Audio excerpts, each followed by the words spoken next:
नमस्कार। आज हम क्लास 12 इंग्लिश की किताब फ्लेमिंगो की एक कहानी पर बात करेंगे, गोइंग प्लेसेस। A.R. बार्टन ने लिखी है। हाँ, नमस्कार। ये कहानी अक्सर स्टूडेंट्स को थोड़ी सी कंफ्यूजिंग लगती है। बिल्कुल, खासकर वो सपनों और असलियत का जो ताना बाना है उसमें, है ना? सही कहा। तो हमारे पास इसका एक काफी अच्छा सोर्स है, एक विश्लेषण जिसका टाइटल है किशोर कल्पना बनाम यथार्थ। इसमें काफी गहराई से समझाया गया है। जी। तो आज का इरादा यही है कि इस कहानी को आसान भाषा में, थोड़ी इंग्लिश में समझें। मतलब इसकी कहानी, किरदार, थीम्स क्या हैं और हाँ, एग्जाम के लिए ज़रूरी पॉइंट्स क्या हैं। बिल्कुल। मतलब स्टूडेंट्स के लिए इसे एकदम क्लियर कर दें। हाँ, तो चलिए शुरू करते हैं। ज़रूर। ये कहानी, जैसा आपने कहा, किशोरावस्था में जो कल्पना और यथार्थ के बीच की कश्मकश होती है ना, उसे बहुत अच्छे से दिखाती है। तो चलिए, कहानी की मेन कैरेक्टर सोफी, उससे शुरू करते हैं। सोफी एक स्कूल जाने वाली लड़की है और परिवार मतलब साधारण सा है, गरीब ही कह सकते हैं। निम्न मध्यम वर्गीय। हाँ हाँ, लेकिन उसके सपने, अरे बाप रे, बहुत बड़े हैं। वो अपना बुटीक खोलना चाहती है या फैशन डिजाइनर बनना चाहती है। और एक्ट्रेस बनने का भी सोचती है। सुनने में तो ये सब काफी रोमांचक लगता है ना। हाँ, रोमांचक तो है, पर यही कहानी का क्रक्स है, आप कह सकते हैं। मतलब फैसिनेटिंग ये है कि उसकी ये सपने उसकी असलियत से कितने कितने परे हैं। बिल्कुल परिवार की आर्थिक हालत ठीक नहीं है और ये एम्बिशंस व्यवहारिक तो बिल्कुल नहीं लगते। सही कहा है। ये सोचने पर मजबूर करती है कहानी कि भाई, टीनेज में मन ऐसी उड़ाने क्यों भरता है अक्सर। बिल्कुल, रियलिटी से एकदम दूर। अच्छा, अब जरा उसके परिवार को देखें। पिताजी क्या करते हैं? फैक्ट्री वर्कर हैं। हाँ, और खाली टाइम में बस फुटबॉल मैच देखते हैं। माँ, वो बेचारी घर के काम में लगी रहती हैं, एकदम थकी हुई सी, जैसे कोई जान ही ना हो। हाँ, टायर्ड एंड लाइफलेस सा पोर्ट्रेयल है उनका। और बड़ा भाई जेफ। हाँ, जेफ। वो मैकेनिक है, गैराज में काम करता है और सोफी उसे बहुत मानती है। क्यों? शायद इसलिए कि वो चुप रहता है। अपनी ही दुनिया में खोया हुआ सा। हाँ, और सोफी को लगता है कि जेफ के पास ना किसी ऐसी दुनिया का रास्ता है जहां वो नहीं पहुंच सकती। कुछ अलग, कुछ बेहतर। जी। और यहाँ बात और इंटरेस्टिंग हो जाती है कि उसका भाई और उसकी दोस्त वो कैसे रिएक्ट करते हैं उसके सपनों पर। हाँ, आपने सही पकड़ा। उसका परिवार उसकी जो असलियत है उसका आईना है, और जेफ, जिसे वो बाहरी दुनिया से जुड़ने का जरिया मानती है, हाँ, वो खुद बहुत रियलिस्टिक है, शांत है, ज्यादा सपनों में नहीं रहता। और दूसरी तरफ सोफी की दोस्त है जेंसी। अरे हाँ, जेंसी, वो तो बिल्कुल उल्टी है सोफी से, एकदम जमीन से जुड़ी हुई, प्रैक्टिकल लड़की। बिल्कुल ग्राउंडेड हैं। वो बार बार सोफी को समझाती है कि भाई ख्याली पुलाव मत पकाओ। हाँ, कहती है कि अरे अपनी किस्मत में तो शायद वो बिस्किट फैक्ट्री में ही काम करना लिखा है। जी, और उसे चेतावनी भी देती है। याद है वो line, Sophie one day you'll be in trouble. हाँ बिल्कुल, एक दिन तो मुश्किल में पड़ जाओगी।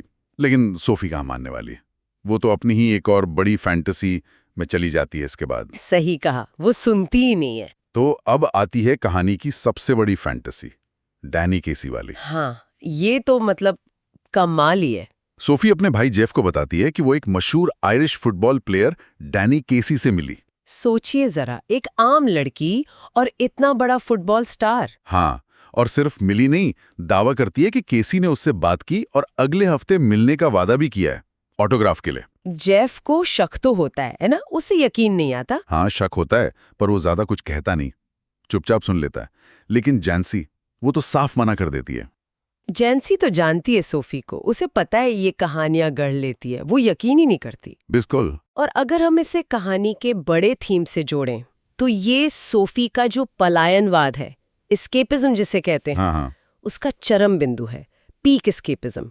वो अपनी रोजमर्रा की साधारण, थोड़ी मुश्किल जिंदगी से भागना चाहती है। सही बात है। और डैनी केसी वाली कहानी उसकी सबसे बड़ी, सबसे चमकदार कल्पना है। वो उसके साथ घूमने, मशहूर होने के सपने देखती है। यहाँ तक कि उस जगह चली भी जाती है जहाँ उसने मिलने का सोचा था, नहर के किनारे, अकेले इंतजार करने। हाँ, अकेले इंतजार करती है इस उम्मीद में कि शायद वो आ जाए। ये दिखाता है कि वो अपनी असलियत से कितना कितना दूर जाना चाहती है। और फिर कहानी के आखिर में क्या होता है, क्लाइमैक्स क्या है? सोफी इंतजार करती रहती है अकेली, लेकिन डैनी केसी कभी नहीं आता। जाहिर है वो तो बस कल्पना थी। पढ़ते हुए भी थोड़ा दुख सा होता है उसके लिए, है ना, बेचारी। बिल्कुल, दुख होता है। कहानी खत्म भी ऐसी होती है कि सोफी अभी भी अपनी उसी कल्पना की दुनिया में है। वो असलियत और कल्पना के बीच का फर्क ठीक से समझ नहीं पाती या समझना नहीं चाहती। और ये एक बहुत ज़रूरी थीम को सामने लाता है, मोहभंग, डिसल्यूजनमेंट। जब हमारे बड़े बड़े अवास्तविक सपने टूटते हैं ना, सच्चाई से टकराकर, तो निराशा हाथ लगती है। बिल्कुल। उसका इंतजार करना और केसी का ना आना ये दिखाता है कि कल्पना टूट गई है, पर शायद वो अभी भी उस सच को पूरी तरह मान नहीं पा रही है। सही कहा। तो किरदारों को एक बार फिर से जल्दी से देख लें।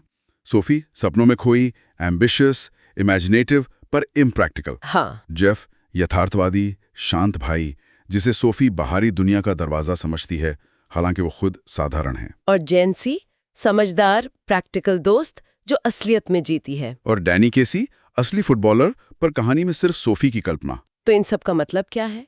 इस कहानी के मुख्य संदेश, थीम्स क्या हुए? फिर इसमें कई इंपॉर्टेंट थीम्स हैं। पहला और सबसे मेन, कल्पना बनाम यथार्थ, फैंटेसी वर्सेस रियलिटी।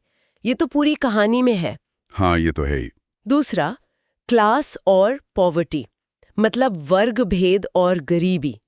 ये कैसे सोफी के मौके कम करते हैं और शायद इसीलिए वो कल्पना में भागती है। ये भी एक एंगल है। तीसरा, टीनेज के सपने और वो कल्पना में जीने की आदत, टीनेज ड्रीम्स एंड फैंटेसी। और चौथा, मोहभंग, डिसल्यूजनमेंट, जब वो कल्पना टूटती है। ये सारे थीम्स सोफी के हर काम, हर बातचीत में झलकते हैं। बिल्कुल। चलिए अब आते हैं उस हिस्से पर जो स्टूडेंट्स के लिए एग्जाम की तैयारी के लिहाज से बहुत जरूरी है। जो हमारा सोर्स है किशोर कल्पना बनाम यथार्थ, उसमें दिए कुछ की पॉइंट्स दोहरा लेते हैं। हाँ, ये जरूरी है। तो सोफी के सपने fashion designer, actress, boutique manager, और ये सब अवास्तविक थे। जेफ का रोल बाहरी दुनिया से लिंक जैसा, पर खुद रियलिस्टिक।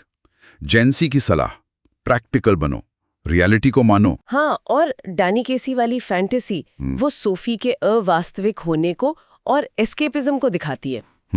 एंडिंग का महत्व, सोफी का बेकार इंतजार करना, निराशा, डिसइल्यूजनमेंट का थीम दिखाता है। सही। और कुछ कोट्स भी याद रखने चाहिए शायद।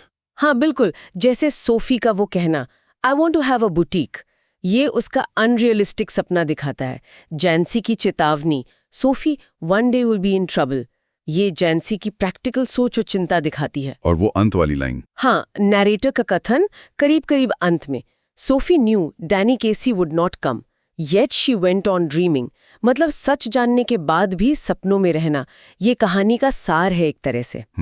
और ये भी ध्यान रखने वाली बात है सोर्स के हिसाब से कि ये चैप्टर अक्सर सीबीएसई एग्जाम्स में लॉन्ग आंसर क्वेश्चंस के लिए पूछा जाता है, तो इसकी अंडरस्टैंडिंग जरूरी है। हाँ, ये तो इम्पोर्टेंट पॉइंट है।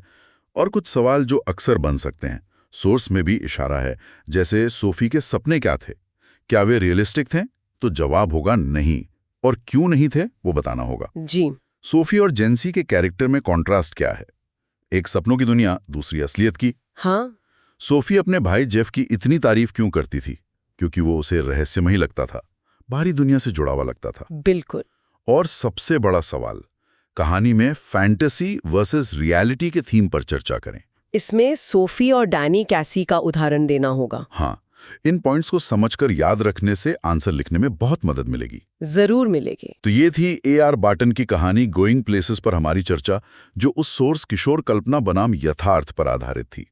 हमने सोफी के सपनों की दुनिया, उसकी असलियत की जो सीमाएं थी और उनके बीच का जो टकराव था, उसे समझने की कोशिश की। हमें सोचने पर भी मजबूर करती है कि भाई हमारे सपने हमें आगे बढ़ने की प्रेरणा देते हैं या कभी-कभी हमें असलियत से बहुत दूर ले जाते हैं। वो संतुलन कहाँ है, कैसे मिले? बिल्कुल। और सुनने वालों के लिए एक आखिरी सवाल छोड़ जाते हैं। इस कहानी से अपनी जिंदगी में सपनों और सच्चाई के बीच बैलेंस बनाने के बारे में क्या सीखा जा सकता है? क्या बड़े सपने देखना ठीक है, पर साथ में जमीन पर पैर रखना भी जरूरी है? इस पर सोचिएगा जरूर। हाँ, ये सोचने वाली बात है। आज की इस चर्चा के लिए बस इतना है। धन्यवाद।